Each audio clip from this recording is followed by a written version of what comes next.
एक बार जंगली पहाड़ियों से घिरी एक शांत घाटी में रवि नाम का एक गरीब किसान रहता था।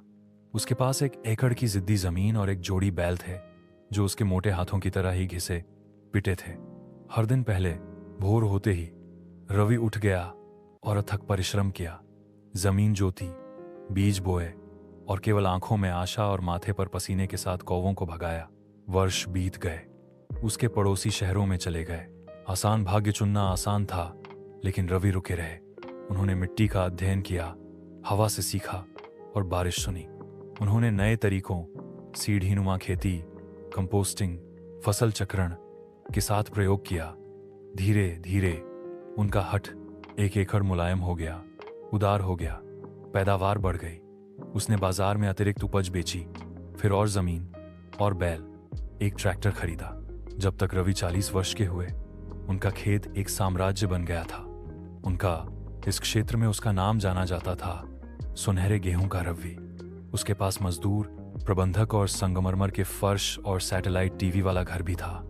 ठंडी धुंध में अब और सुबह जल्दी उठने की जरूरत नहीं, अब और फटी हुई हथेलियां नहीं या मौसमी बारिश की चिंता में रातें जागता रहा। उसके पास वह सब कुछ था जिसका उसने कभी सपना देखा था, फिर भी कुछ उसे खाए जा रहा था। एक सुबह वह अकेला खेत में घूमने निकला। उसके मजदूर पहले ही फसल काट रहे थे। मशीनरी की गूंज के नीचे उसने मुट्ठी भर मिट्टी उठाई। ये सूखी थी, उर्वरकों से महक रही थी, उस जीवंत धरती जैसी नहीं जिसे वह याद करता था। उसने चारों ओर देखा और महसूस किया कि वह अब नाम नहीं जानता था, अपने कामगारों की आवाज नहीं और न ही उन पक्षियों की आवाज जो कभी उसके हल पर बैठते थे। उस रात वह अपने विशाल रसोई घर में बैठा था, एक ऐसे रसोइये द्वारा पकाए गए भोजन को घूर रहा था जिससे वह मुश्किल से बात करता था।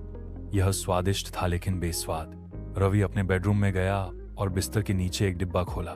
अंदर उसका पुराना हौसिया था, जंग लगा हुआ परंतु परिचित, और एक फटी हुई डायरी, उन दिनों की जब उसे हर बीज गिनना पड़ता था। उसने एक प्रविष्टि जोर से पढ़ी। आज मैंने एक गौरैया को बिजूका से बचाया। मुझे लगता है कि मैं कुछ सही कर रहा हूं। अगली सुबह रवि अपने सबसे पुराने खेत में नंगे पैर चला गया। उसने मजदूरों को दिन के लिए घर भेज दिया और पुराने हौसिये के साथ हाथ में उसने स्वयं गेहूं के डंठल काटना शुरू कर दिया। राहगीरों को लगा कि वह पागल हो गया है, लेकिन रवि मुस्कुराया। वर्षों में पहली बार, क्योंकि वह सफल हुआ था।